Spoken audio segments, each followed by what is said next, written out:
On est des dingos. Des fois, il y a des passages piétons, je passe à côté. Bon, et si tu allumais ton micro, je pourrais peut-être me servir éventuellement de certains trucs, mais... Ah,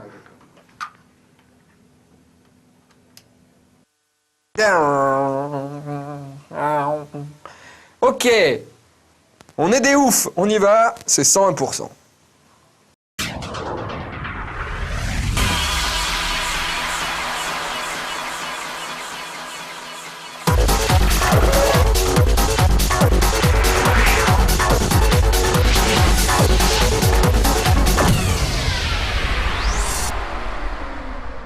Salut les petits oufs, c'est 101%. Ouah.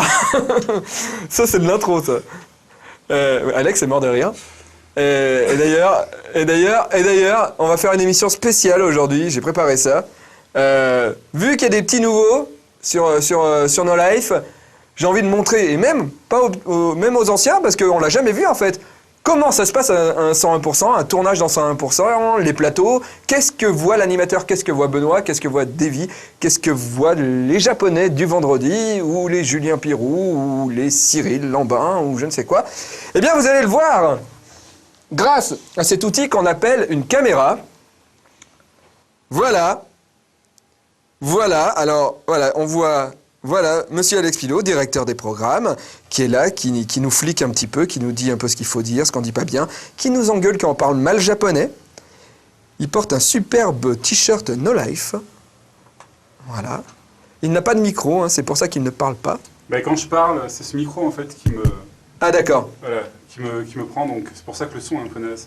Et si je regarde par là, c'est parce qu'il y a mon moniteur ici en fait. Voilà. Ah, on me voit en train de filmer, alors que moi je vois là qu'on filme, etc.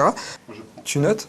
Ben oui, je note le timecode pour savoir après pour le montage. Regarde, tu vois le timecode, c'est le numéro qui est en haut à droite. Ah d'accord. Tu notes le timecode, comme ça tu dis « Ah, Davy, il a été alors, bon là. » J'avais noté 21-41, mais si on garde ça, il faut que je note 21-52 maintenant. Attends, alors si je te réponds, ça veut dire que là, ça va encore changer le timecode. Oui, absolument. Et là, on va couper là. Ok.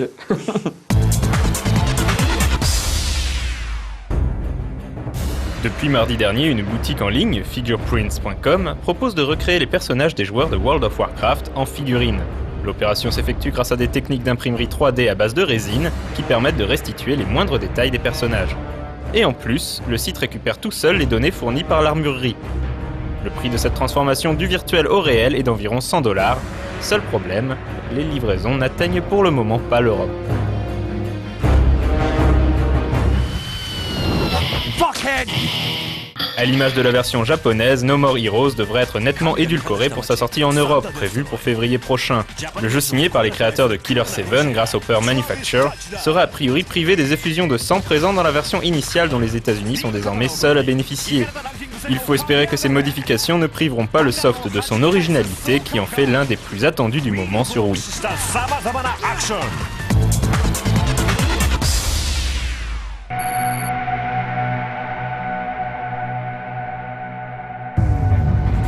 Voltage est un jeu de course futuriste qui ressemble fortement à deux maîtres en la matière, Wipeout et F-Zero.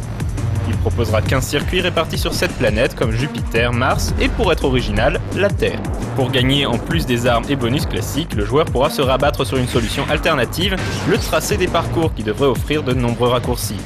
Sorti sur Xbox 360, PS3 et PC fin 2008.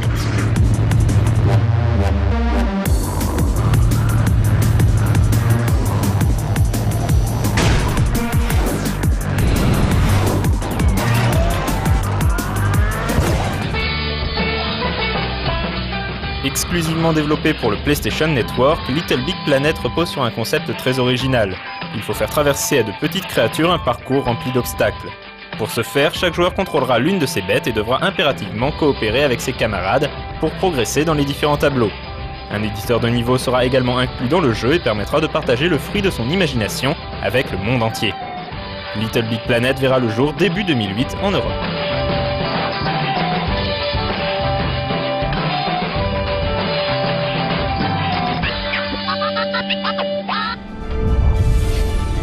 Is it the fruit of his labors, or the secrets of his heart? Iron Man est un personnage de comics édité par Marvel, mais c'est également le titre d'une adaptation cinématographique qui sortira en avril 2008 dans nos salles. Il était donc logique de retrouver un jeu vidéo reprenant le scénario de ce long métrage et mettant en scène l'homme à l'armure métallique surpuissante.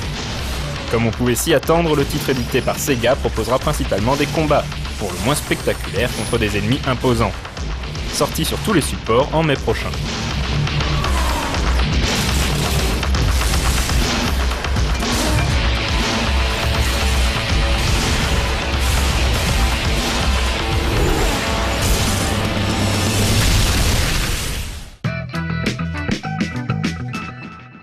Enfin oui, bon, je suis pas très musique en fait en général, donc tout simplement, hein, donc c'est pas vraiment la musique japonaise, hein, c'est la musique en général. Donc, voilà. Mais je joue aux jeux vidéo pour de vrai et je lis des BD. Hein. Faut pas non plus, on regarde.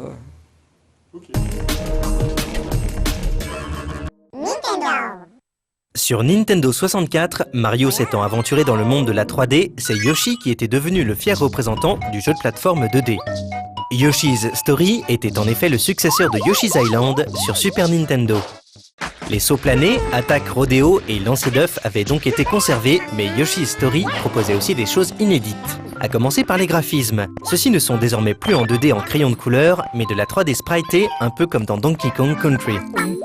Les décors restent des paysages naïfs, voire enfantins, et le tout est très coloré. Ça se confirme dès l'écran titre, avec le chant entonné par des Yoshi, qui donne un ton acidulé qui peut ne pas plaire à tout le monde. Les musiques étaient pourtant composées par Totaka Kazumi, un grand sound designer de Nintendo. Mais en fait, Totaka Kazumi venait de signer le thème de Yoshi, qui sera repris à chaque apparition du joyeux dinosaure. L'histoire se déroule sous forme d'un livre animé pour enfants, où les Yoshi partent en quête du bonheur. Pour obtenir ce fameux bonheur, il faut donner aux Yoshi des fruits, leur péché mignon, en sachant qu'un fruit du jour donnera beaucoup plus de bonheur qu'un fruit quelconque. Le fruit du jour est tiré aléatoirement par la machine avant une partie. Il existe des Yoshi de toutes les couleurs, et pour chacun, il y a aussi un fruit favori qui augmentera le bonheur de façon conséquente. Le melon est un fruit basique, puisque son taux de bonheur ne changera pas suivant les Yoshi. Mais il existe aussi des Yoshi aux couleurs rares, qui seront heureux avec n'importe quel type de fruit. Voilà le système. Le nombre de Yoshi correspond en fait au nombre de vies du joueur. Chaque page de ce livre est en fait un monde, et chaque chapitre différent, un stage. Le choix des stages est laissé au libre arbitre du joueur, et ce dernier ne peut en choisir qu'un par page. Ainsi, le jeu ne contiendra que 6 mondes, mais le joueur aura la possibilité de rejouer ces mondes en empruntant différents chemins. Il est vrai que la facilité de Yoshi's Story rebutera le gamer, qui laissera le soin au petit frère ou à la petite sœur de s'y attarder. Mais malgré cela, Yoshi's Stories reste un très bon jeu et un grand classique de la Nintendo 64.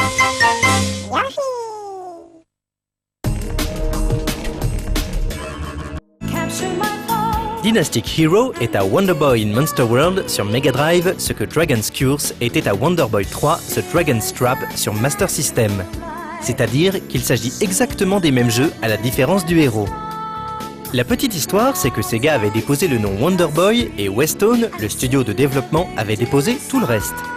Et donc, pour que l'on puisse avoir un Wonder Boy sur PC Engine, il fallait juste changer le héros. C'est pour cela que Wonder Boy laisse ici sa place à un héros en armure bleue méga-manisante avec un casque en forme de scarabée. Il s'agit là d'une version Super CD-ROM, ce qui explique la qualité des musiques. Qui dit Wonder Boy dit Action RPG qui se joue comme un jeu de plateforme, avec la vie symbolisée par des cœurs. On y retrouve les grands codes de ces deux types de jeux. L'arsenal du héros est changeable, en trouvant ou en achetant des armes, armures et boucliers. Et chose agréable, cela se voit directement sur le héros. Bien évidemment, le fait de changer d'équipement influe sur la constitution du héros. Le personnage peut également utiliser des items ou des sorts, qu'il sera possible de slotter dans le coin supérieur droit de l'écran. Il faudra parcourir un monde immense et résoudre bon nombre d'énigmes. Les boss ne sont pas non plus en reste, avec une taille de sprite impressionnante pour l'époque. Le chara-design, lui, est un chef-d'œuvre de couleurs, d'animation et de charisme. Même si le côté années 90 semble trop présent, les nostalgiques auront vraiment de quoi passer un très bon moment face à un jeu de cette trempe. Et ceux qui connaissent déjà par cœur Wonder Boy in Monster World sur Mega Drive pourront trouver très amusant de refaire le jeu avec des personnages inédits.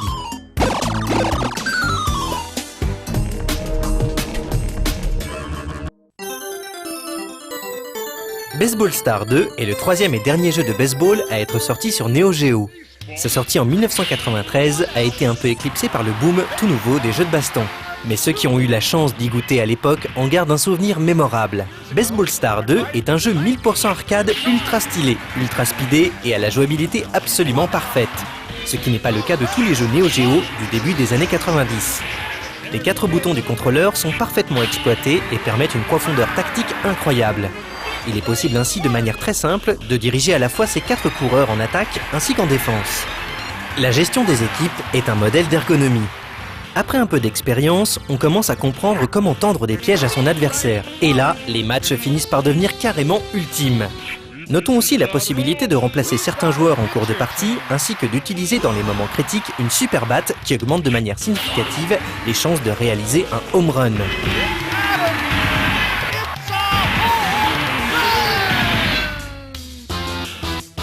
L'idéal pour renverser une situation qui pourrait sembler perdue. Il ne faut pas avoir peur d'essayer Baseball Star 2, même si on n'y connaît rien en baseball. Les règles se comprennent très vite, et la finition parfaite de ce jeu en ont fait une des nombreuses légendes de la Neo Geo.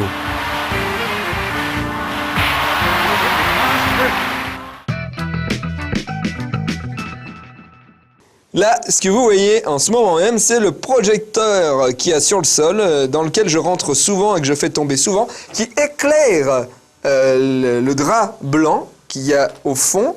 Et après, on fait saturer la luminosité de la caméra, Alex. Ça, on ouvre le diable jusqu'à ce que les blancs soient saturés. Voilà, de manière à avoir ce rendu du fond tout blanc comme ça. Oui, mais si je mets pas ça, regarde ce que ça donne. Hop, voilà. Ah ouais, je suis moins beau. Et voilà, et là je remets. Tac. Allez, Voilà, c'est génial, on apprend plein de choses. Hein. Tu pourras peut-être faire ton 101% chez toi et puis l'envoyer à Alex, et Alex, il n'aura pas le temps de te répondre parce qu'il travaille trop. Voilà. Je regarde. Oui, bah oui. Puis nous aussi après, puis on rigolera comme ça. Mon souvenir.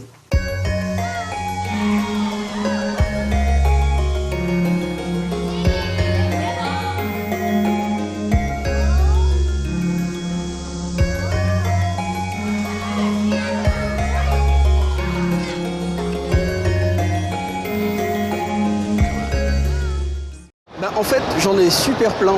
Principalement mes premières aventures MMO sur The Realms Online, le truc vraiment super vieux de Sierra, après lequel j'ai enchaîné vraiment directement sur EverQuest tout au début.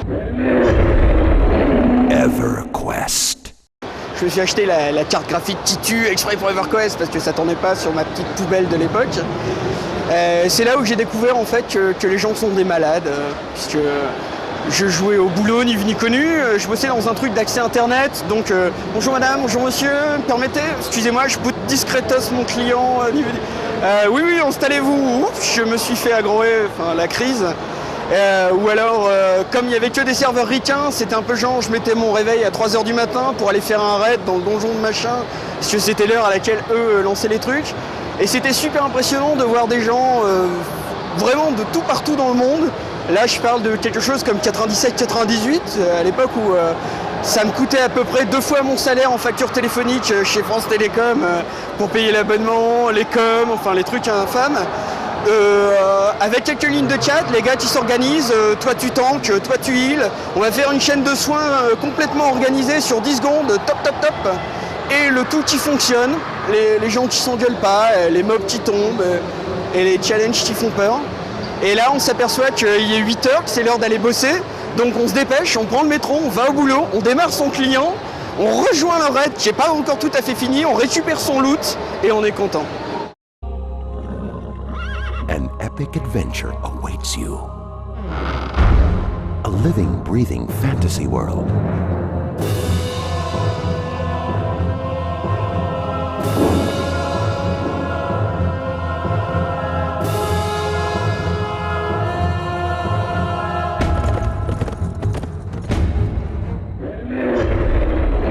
EverQuest.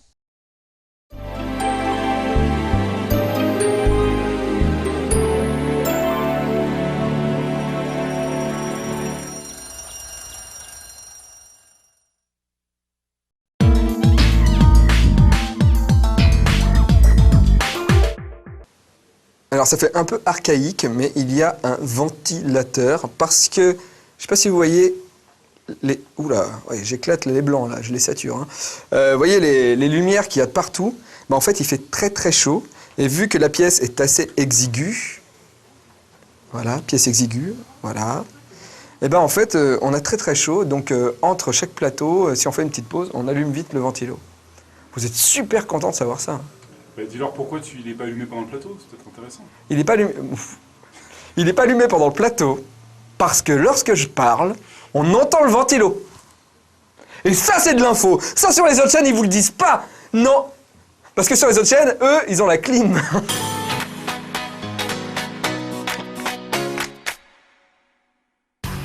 On commence avec les tie-up Dorama et dans les dramas, nous avons ce coup-ci 2 pages. Je sais pas si vous vous souvenez du mois dernier, on avait qu'une page et c'était pas très rempli. Il faut croire qu'ils ont décidé de sortir tous les singles concernant les dramas ce mois-ci.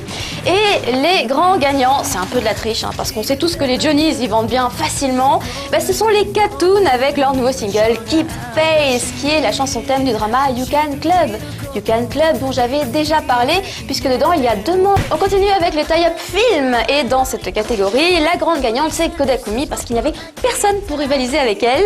Les autres ne sont pas rentrés dans le top 50 ou alors ont vendu à peine 2000, 3000, 5000 copies vendues, c'est rien. Alors que Kodakumi, en duo avec les Toho Shinki, 80 000 copies. C'est pas énorme hein, par rapport à ce que fait Kodakumi toute seule, quoi. Mais bon, on va dire c'est bien, c'est pas loin des 100 000. Et c'était pour le film Resident Evil Extinction.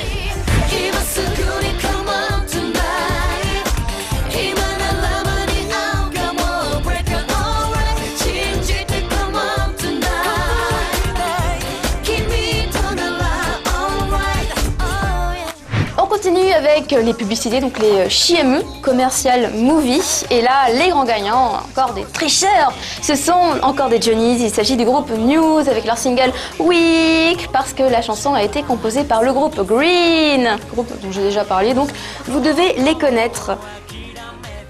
Je sais plus quoi. Ouais, voilà, c'est tout. On peut s'arrêter à ça ou pas?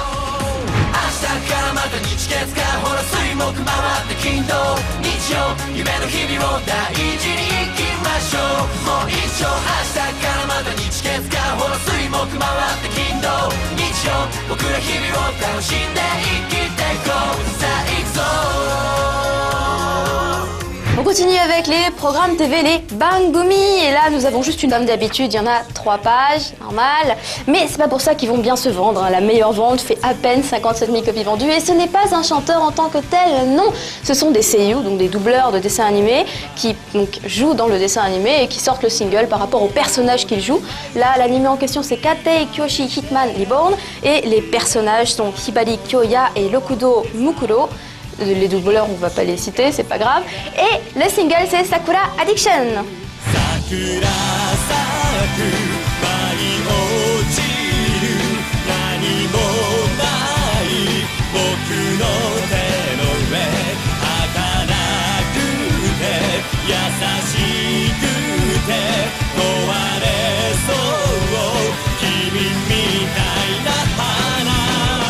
Pour les jeux vidéo, j'étais presque contente parce que j'ai vu Kokia dans la liste des artistes qui avaient un tie-up jeu vidéo, hein, puisqu'elle c'est pour le jeu sur DS Tales of Innocence. Mais non, c'est pas assez vendu. Alors du coup j'étais triste après. Mais je vais quand même vous préciser vite fait que son prochain album sortira en France le 28 février. The Voice. Sinon la grande gagnante, c'est Kurakimai avec à peine 20 000 copies. C'est rien, hein, Kurakimai si on compare à ses débuts. C'est vraiment la misère, on va dire. Silent Love, Open My Heart, Be With You pour le jeu online, MMORPG je crois qu'on dit, hein, Lineage 2.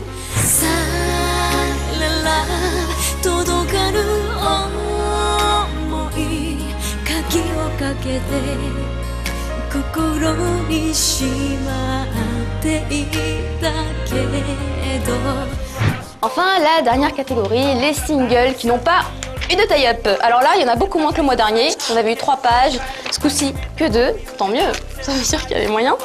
Et les grands gagnants sont des artistes dont on a déjà beaucoup parlé dans Auto, parce qu'ils remportaient tout, hein, ils vendaient super bien. Les Ketsumeshi avec leur chanson de Noël Seinaru Yoru ni Fuyu Monogatari. Très très jolie balade.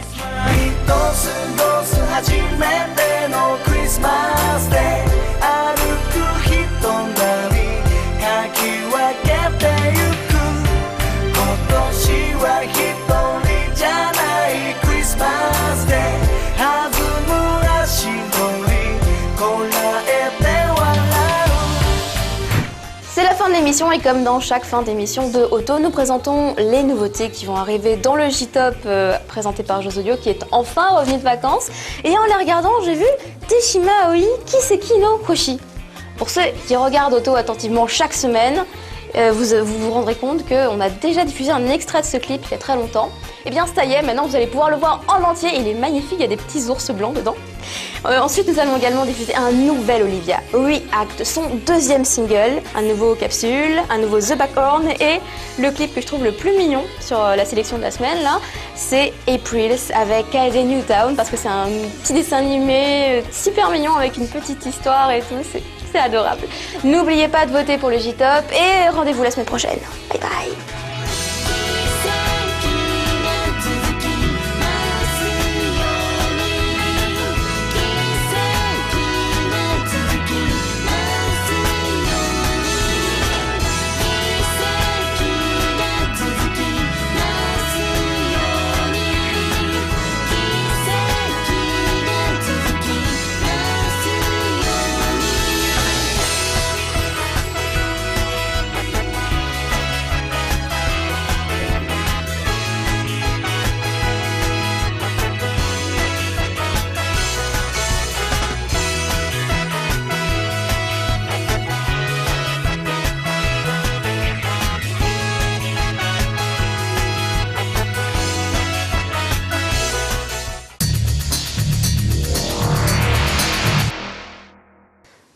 Voilà, ce 101% un peu spécial, on a un peu l'impression d'être en vacances et de voir mes souvenirs trop pourris.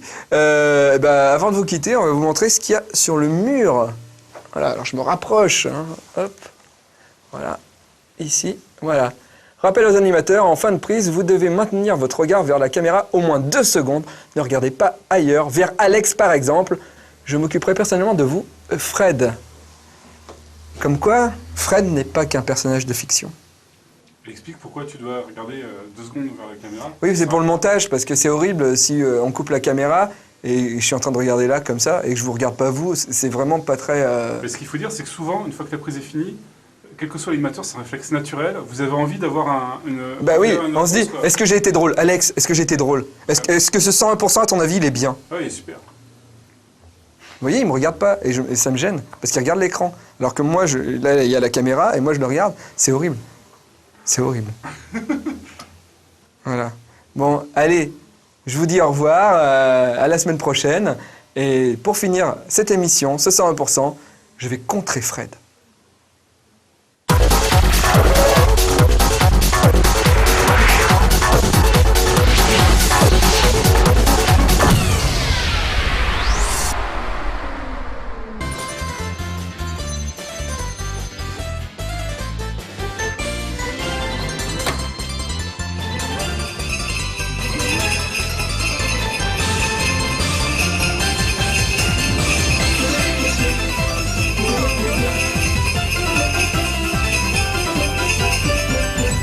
Encore 11 jours. Dites-vous que demain il ne restera que 10. Comme Pop 10. Car dans Pop & Music 10, il est possible de débloquer une musique spéciale Noël. Bon, je me tais et je vous laisse découvrir cette somptueuse composition musicale. My favorite Christmas is making snowman and snowballs and stuff. Silent night, holy night, all is calm, all is bright, round the virgin mother and child, holy infant so tender and mild.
what the thunder if and now and open the